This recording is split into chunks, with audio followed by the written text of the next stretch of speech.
When my mother first came to us, I was working from home. In retrospect, I wished I had wound it down sooner, but I persevered. There's always hope, I thought. But eventually I realised that I was doing my mother a disservice by trying to do that and take care of her. So I officially wound it down a year ago, and that's been very beneficial for both of us, that I can now give her my full attention without other considerations flying around in the background. And as I say, I wish I'd done that sooner. Do you miss your work? I don't at the moment, because this is really all-consuming. It's very much 24/7, and so I'm glad not to be doing it. Obviously there's a financial implication, but you cut your cloth accordingly. I was brought up to be economical, and that's coming to the fore now.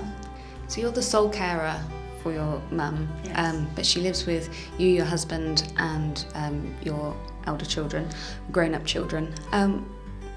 What is that like? When my mother first came to us, our youngest child was 16, and that was very difficult for him, because everyone else's granny were soft and cuddly, and when his friends would come to the house, well, firstly, it would smell faintly of urine, and this monster granny would turn out who would fire questions and be unpleasant. That was hard for him, but once she had her diagnosis, things, as I say, things became much easier. And actually, I think it's benefited all of us having this, rather than a typically selfish life that one tends to lead, I think, nowadays. How has it impacted your sort of relationship with other family members as well? Because a lot of your time is spent with your mum. Mm-hmm. I find that there's nothing you can do now on the spur of the moment. Everything has to be planned, and it's very difficult to have time for yourself, really. But I did, once I realised I was a carer, it was made clear to me that it was very important to make sure I did have time for myself, and actually things have looked up from that. So I do make sure that I have personal time I have one morning a week that I have off, and that makes a big difference to me. You said earlier on that you felt like it's your duty to carry out this role because of the way your parents brought you up and were so caring and set your life up for you. And the way you've described everything so far is so measured. I just wonder, do you ever resent the situation, or do you ever get upset or angry and feel negative about things?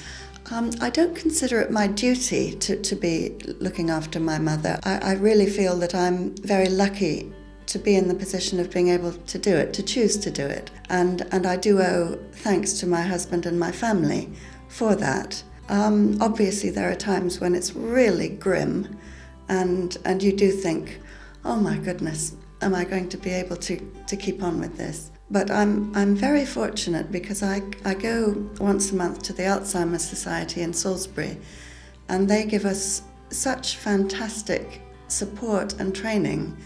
And thanks to that, that's really what keeps me going. And the other thing that keeps you going is the way that you're being able to be involved with Carer Support Wiltshire Yes. more widely. You already talked about how you've had to sort of wind down your own work, even though you're working from home, you've had to wind that down, and you only have a morning a week to yourself, so your time is very limited. Just explain to me a little bit about the work that you've been doing with Carer Support Wiltshire and what that sort of work more widely does for you and other carers. It's called carer involvement, and Carer Support Wiltshire have this open to all carers. They really hope that all carers will have their say. That there are all sorts of things that carers need to be involved in.